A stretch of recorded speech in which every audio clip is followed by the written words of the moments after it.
नमस्कार, आप देखना शुरू कर दिए हैं कोसी न्यूज़। देखिए, अभी हम बराड़ी विधानसभा क्षेत्र में मौजूद हैं और पब्लिक ओपिनियन जानने के लिए निकल चुके हैं। आप सबको पता है कि बिहार में विधानसभा का चुनाव है, लगातार सरगर्मी तेज। हम अलग अलग विधानसभा क्षेत्र में जा रहे हैं, लोगों की ओपिनियन, लोगों की राय जानने का प्रयास कर रहे हैं कि लोग क्या सोच रहे हैं, इस बार किसे सरताज पहनाएंगे और किसे विधायक बनाने जा रहे हैं। तो कौन बनेगा बराड़ी का विधायक? जनसुराज का बनेगा प्रीतम कुमार। जनसुराज का बनेगा? हाँ। क्यों बनेगा जनसुराज का? क्या अच्छा लगता है? बदलाव चाहिए बिहार में। बदलाव चाहिए? बदलाव चाहिए। बदलाव बताइए जरा। परिवर्तन हमको चाहिए। हम तो कहा कि सब पार्टी को देख चुके हैं, सबका कार्य देख चुके हैं। तो नई पार्टी है ये तो नई पार्टी नई है। पार्टी। फर्स्ट बार चुनाव लड़ रहा है। इसका जो है ना, मीनू हम लोगों को अच्छा लगा। यह जो है बदलाव के लिए हम लोग के लिए माने अच्छा है, इसलिए हम लोग प्रीतम प्रसून के बारे में जानते हैं? हाँ, जानते हैं। कैसा लड़का का है वो? कैसा युवा? पढ़ा लिखा युवक है। अच्छा युवक है, शांत दिमाग का है। क्या छाप है चुनाव चिन्ह? क्या है बताइए जरा। बैग छाप है। बैग छाप है? हाँ, बैग छाप है। बैग छापे वोट दीजिएगा। हाँ, बैग छाप। क्रमांक संख्या उसका क्या है? 4 है। क्या नाम है चाचा आपका?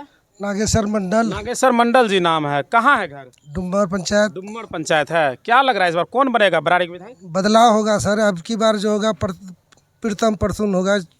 प्रीतम प्रसून होगा जी। कौन पार्टी से? वो जनसुराज से। जनसुराज से है। क्यों दीजिएगा उसको वोट? क्या अच्छा लगा उसमें?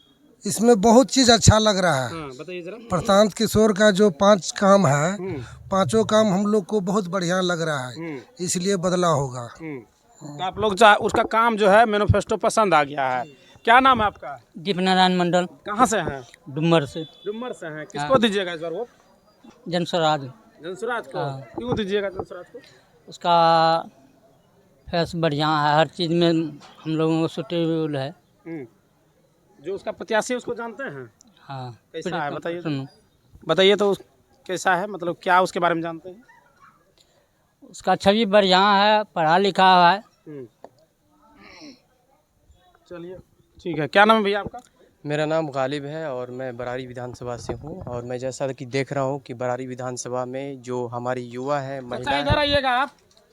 युवा है, महिला है, किसान हैं और मजदूर हैं, इनकी हालत पिछले 40 साल से दुर्गति में थी, गर्द में थी।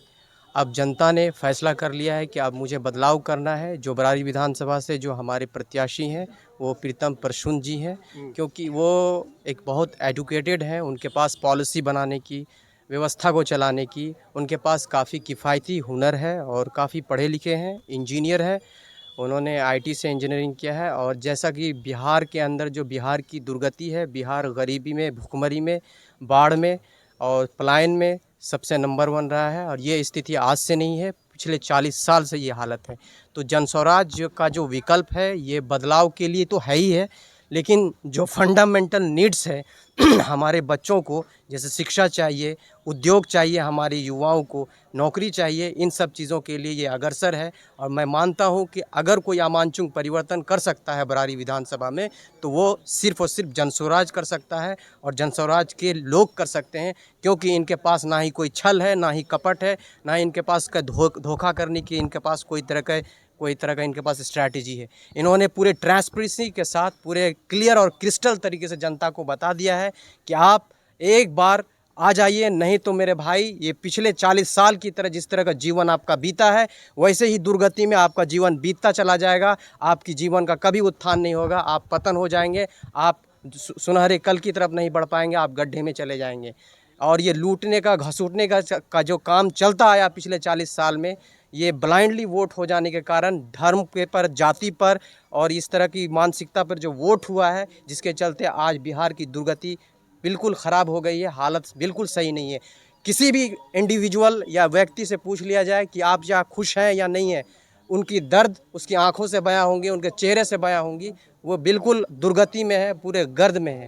कौन है बराड़ी से जनसुराज के प्रत्याशी कौन है? आप जनसुराज की इतनी बात बता रहे हैं जी। एक सवाल पे आपने लंबा चौड़ा इतना खींच दिया कि आप एकदम स्वच्छ छवि बता दिए जनसुराज को। लेकिन जनसुराज हम पूछेंगे, लेकिन जनसुराज के जो उम्मीदवार के तौर पर इच्छा जाहिर करते थे कि हम चुनाव लड़ेंगे, आज जिसको टिकट नहीं मिला वही जो है आरोप पे आरोप लगाते जा रहे हैं, पता है कि नहीं?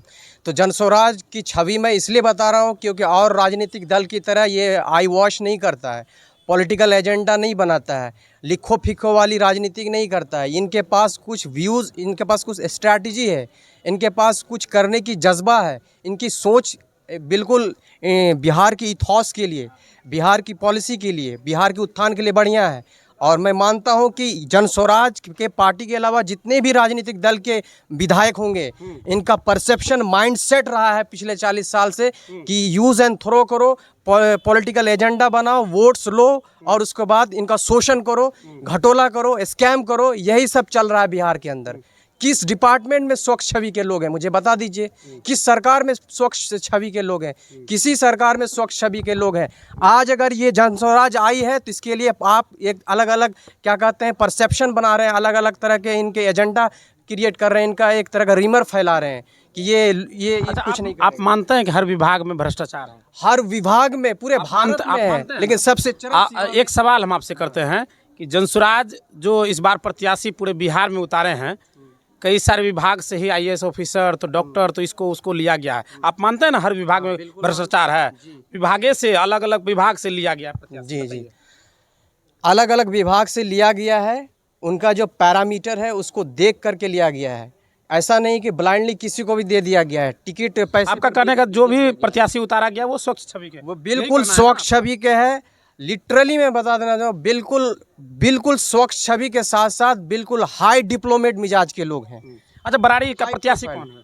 बरारी के जो अभी मौजूदा हमारे जन स्वराज संगठन से जो लड़ रहे हैं उनका नाम है प्रीतम परसून। उसके बारे में आप कितना जानते हैं? मैं इतना जानता हूं कि वह एक अच्छी पर्सनालिटी है, बहुत अच्छी व्यक्तित्व है, बहुत हाईली एजुकेटेड पर्सन है। उनके पास अच्छा नॉलेज है, उनके पास पॉलिसीज़ है, उनके पास स्ट्रैटेजीज़ है। उनको कैसे गरीब को, कैसे मजदूर को, कैसे किसान को, कैसे विद्यार्थी को, कैसे भूव्यवस्था को, कैसे उद्योग व्यवस्था को, कैसे इंडस्ट्रीज़ को कैसे क्या करना है, कैसे इम्प्लीमेंट करना है। He has a good personality, he has a good policy in जन स्वराज ऑर्गेनाइजेशन। बहुत अच्छा लगा आपसे बातचीत करके। क्या नाम है आपका? मेरा नाम गालिब है और मैं बरारी विधानसभा से हूं और मैं पिछले 1 साल से जन स्वराज से जुड़ा हूं और मैं मानता हूं कि अब अच्छा, जनसुराज से आप जुड़े हुए हैं, प्रीतम जी के बारे में बेहतर जानते हैं, शायद इसलिए आप उसके बारे में बेहतर प्रस्तुत कर रहे हैं। मैं बिहार की दुर्गति से साथ साथ यहाँ की किस तरह के पॉलिटिकल पार्टी आनी चाहिए उसके बारे में मैं जानता हूँ। पिछले मैं 12-15 साल से 20 साल से ही रिसर्च कर रहा हूँ कि ये हो क्या रहा है। आखिर सिर्फ लूट हो रहा है, लूट। आप इतना अच्छा बात करते हैं, इतनी जानकारी रखते हैं, वाराणसी है, 1 साल से आप जनसुराज से जुड़े हुए हैं। जैसा आप कह रहे हैं, आपको अनुमानित हम अगर आप पूछे, ऐसे तो भविष्य की बात है, अनुमानित पूछे कितनी वोट से आप अंतर ला सकते हैं बाकी पार्टियों में से बरारी को? देखिए, बरारी विधानसभा में जो वोट्स आएंगे, अगर जनता ने मैंडेट दिया, अगर जनता को दर्द अब बिहार की और बरारी की अवस्था को अगर उन पहचानती है, आइडेंटिफाई करती है, अगर ज़र्रा बराबर भी अपने पर माया है, अपने बच्चों पर माया है, तो वो ज़रूर भारी बहुमत से वो वोट लाएंगे। 1 लाख प्लस वोट लाएंगे हमारे। आप मुस्लिम समुदाय से आते हैं और तेजस्वी यादव जो सीएम अपने आप को स्वघोषित हैं कि हम सीएम चेहरा हैं, वो कहते हैं कि MY हमारा है, यानी कि M मतलब मुस्लिम भी हमारा है, और यहाँ से तौकीर आलम कांग्रेस के प्रत्याशी हैं। क्या उस और नहीं जाइएगा? अब कुछ नहीं चाहिए, ना ही अब उधर RJD का कोई माइंडसेट है, ना ही कांग्रेस का कोई माइंडसेट है, ना ही BJP का, ना JDU का। जनता का माइंडसेट अब हो गया है मेरे बच्चों का क्या होगा। जनता का माइंडसेट हो गया है कि मेरे उद्योग का क्या होगा। जनता का माइंडसेट हो गया है मेरी खेती किसानी की व्यवस्था का क्या होगा। जनता का माइंडसेट हो गया है कि मेरी टेक्नोलॉजी का क्या होगा। जहां और देश कार बना रही है, बिना ड्राइवरलेस कार बना रही है, इनोवेशन का काम हो रही है। ये जनता अब समझ चुकी है, जनता जग चुकी है। जनता अब मर्यादा को रखते हुए अब जनस्वराज को लाने जा रही है। अब इस बार भारी मतों से नहीं, यहाँ अगर जीत होगी बिहार में, बरारी में, तो सिर्फ जनस्वराज का नहीं होगी, जनता की जीत होगी, गरीब बच्चों की जीत होगी, महिला की जीत होगी, उद्योग की जीत होगी, धरातल में जो हमारी नीड है उनकी जीत होगी। इसके लिए जनस्वराज के जितने भी संगठन से जुड़े हुए और जितनी भी हमारी प्यारी जनता है वो अब जान चुकी है। अब उनके आंखों से पर्दा हट चुकी है। वो जानती थी कि हमें अब यूज़ एंड थ्रो किया गया है। बहुत बहुत धन्यवाद, बहुत अच्छा आप बोलते हैं, बहुत अच्छा वक्ता हैं। इसके लिए हमारे कोसी न्यूज़ टीम की ओर से बहुत बहुत धन्यवाद। क्या लग रहा है इस बार बरारी की जनता किस ओर जा रही, किस ओर रुझान बढ़ रहा है? बरारी की जनता का रुझान तो जैसे कि आज़ादी के बाद से भारत में खासकर बिहार का जो स्थिति बना है, चाहे वो सामाजिक हो, आर्थिक हो, सब चीज़ में पिछड़ा है। राजनीतिक तौर पर जितने भी राजनेता आते हैं तो वो सिर्फ आए, वोट लिए, फिर अपना काम हो गया। पब्लिक कहाँ जाए उससे कोई मतलब नहीं है। जैसे कि अभी भैया बोले हैं चाहे प्रशासनिक अधिकारी, कोई भी विभाग में चले जाइए, भ्रष्टाचार खुलेआम होता है और हो भी रहा है। और उसका जिम्मेदार कोई बड़े लोग नहीं है, उसका जिम्मेदार जो नीचे में चलते हैं ना, धरातल पे हम लोग जैसे गरीब तबके का लोग है, उसकी स्थिति बहुत खराब है। तो कैसे सही होगा ये? सही होगा, हम बता देते हैं वो भी कैसे सही होगा। जैसे कि मान के चलिए कि अभी मेन था कि बीजेपी, आरजेडी, कांग्रेस, मतलब जो भी पार्टी अभी वर्तमान में चल रही है, तो वो था कि पब्लिक के पास कोई अच्छा विकल्प नहीं था। वो था कि चलो मुस्लिम है तो इसको नहीं तो उसको, हाँ, यही करना है मुस्लिम ना है तो इधर, और नहीं तो हिंदू है तो बीजेपी। लेकिन वही इधर इधर करने के चक्कर में कोई ओरिजिनल चीज़ नहीं हो पाता था। तो कहीं ना कहीं ये जनस्वराज जो आई है, तो इसका मैनिफेस्टो ही इतना अच्छा है कि हर कोई जो भी पढ़े लिखे समझदार आदमी है, जो एक अनपढ़ भी है, वो भी इस चीज़ को बढ़िया से समझ रहे हैं। क्या है कि माननीय प्रशांत किशोर जी है, वो जो मतलब 2.5-3 साल से जो चल रहे हैं, घर घर जाके गरीब का हाथ पकड़ के, बड़े भाई का, छोटे भाई का, सबको समझा रहे हैं कि आप हमको वोट मत कीजिए, वोट अपने बच्चों के लिए कीजिए। बच्चों के इन द सेंस कि नेता तो आया काम के लिए कि 5 किलो राशन के लिए वोट दिया, आपको राशन मिल रहा है, धर्म के नाम पे वोट दिया, वही नेता के तरह आप बोलने लगे। नहीं नहीं, नेता की तरह नहीं, सही बात बोल रहे हैं ना आप। नेता तो पहले तो मान के चलिए तो कुछ बोलबे करेगा ना, हम भी तो कुछ बोलेंगे, जो कमियां वो दिखाएंगे तब ना हम भी अच्छा ही बताएंगे। और आप जो बोले कि आप किस तरीके से बोले विकास होगा, विकास तो जब वैसे कैंडिडेट चुन के आएंगे जो कि थोड़ा पढ़े लिखे एजुकेटेड हो, बाकी बात वो समाज की जानकारी रखते हो और थोड़ा सा भी मानवता बचा हो, तब ना वो आएंगे पब्लिक के लिए काम करेंगे। वो जीत लिया चले गया। अब हम लोग हैं कि किसी के गांव में कोई रोड नहीं है, कहीं स्कूल है तो वहाँ टीचर नहीं है क्या, और हॉस्पिटल का स्थिति इतना है कि आदमी मर जाता है और वहाँ एक एम्बुलेंस नहीं मिल पाता। कमी तो आप बता रहे हैं। हाँ, जनसुराज का जो प्रत्याशी है बराड़ी का, अगर वो मान लीजिए बहुमत से जीत जाती है, तो क्या इन सब चीज़ों पर जो आप कह रहे हैं काम हो जाएगा? देखिए भविष्य तो कोई देखा नहीं है, लेकिन हाँ एक उम्मीद है, ट्राई करना चाहिए। हाँ ट्राई करना चाहिए, बिल्कुल यही ट्राई कहना है करना ना? चाहिए, बिल्कुल ट्राई करना चाहिए। भविष्य कोई नहीं देखा है क्या हो सकता है, लेकिन हाँ अगर 2 कैंडिडेट हैं, मान के चले गए कैंडिडेट तो 15 साल 20 साल से राज कर रहा है 2 पार्टी, और तो उसमें तो हमको कुछ दिखाई नहीं दे रहा। और नया कैंडिडेट जो आ रहा है, हो सकता है संभावना, हम ये भी नहीं कह रहे हो ही जाएगा, लेकिन हो सकता है इससे तो बढ़िया है कहीं हो जाए, और उसी उम्मीद में पूरी जनता एक तरफा वोट करेगी। क्या नाम आपका?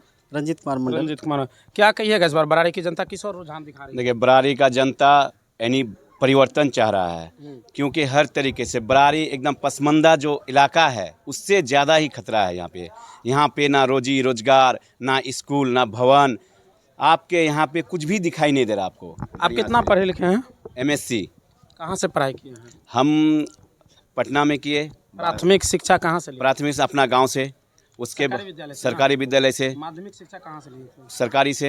आप कह रहे हैं स्कूल नहीं है, भवन नहीं है, आप ही तो कह रहे हैं। स्कूल भवन जिस क्वालिटी से होना चाहिए वो नहीं है। हम लोग बचपन से पढ़ते आ रहे हैं, बुढ़िया में पढ़े, उसके बाद जब मैट्रिक में गए तब हमको टेबल कुर्सी मिला। उसके बाद जो हमारा मूल जो फंडामेंटल जो बोलते हैं अधिकार है वो हमको समझ में नहीं आया, क्योंकि पढ़ाई आपको संविधान की पढ़ाई कम से मैट्रिक से पहले ही हो जाना चाहिए 7-8 क्लास में, लेकिन हम लोग को वो भी पता नहीं है। हम लोग को इंटर में जाके पढ़ाई होता है कि फंडामेंटल जो मूल अधिकार क्या होता है। आप बताइए कि वहाँ जाके हम लोग क्या समझेंगे? जो बेसिक पढ़ाई होती है वो पढ़ाई नहीं हो पाती है। और हम लोग को आज सरकारी स्कूल में पढ़ने जाते हैं, कहीं भी जाते हैं, कोचिंग का सहारा लेना पड़ता है। पहले कोचिंग का सहारा नहीं लेना पड़ता, लेकिन अभी कोचिंग का सहारा लेना पड़ता है। तो इस बार अगर इतना बात आप बता रहे हैं कि सही शिक्षा व्यवस्था नहीं है, बद से बदतर हाल है, तो कौन बनेगा बराड़ी का विधायक? सीधा सवाल आपसे। देखिए, बराड़ी का विधायक जो ऐसे कैंडिडेट है वो अपने दम पे अपने वादा भी करते हैं कि हम अगर बराड़ी का विधायक बन के अगर आते हैं तो हम ऐसा सिस्टम बदल देंगे कि हर जनता का राज होगा। जैसे ब्लॉक में जाइएगा, कोई भी जनता जाए तो उसको पहले कुर्सी मिलेगा, पानी मिलेगा, उसके बाद ब्लॉक का जो अधिकारी होगा वो सवाल करेगा कि आप किस लिए आए हैं। तो तमाम अपडेट हम बराड़ी विधानसभा क्षेत्र से ले रहे थे, लोगों के ओपिनियन जानने का प्रयास कर रहे थे कि किस तरह लोग जो है इस बार किसे सरताज पहनाएंगे और किसे विधायक बनाना चाहते हैं। तब तक अपने दोस्त अजित को दीजिए इजाजत। जय हिंद।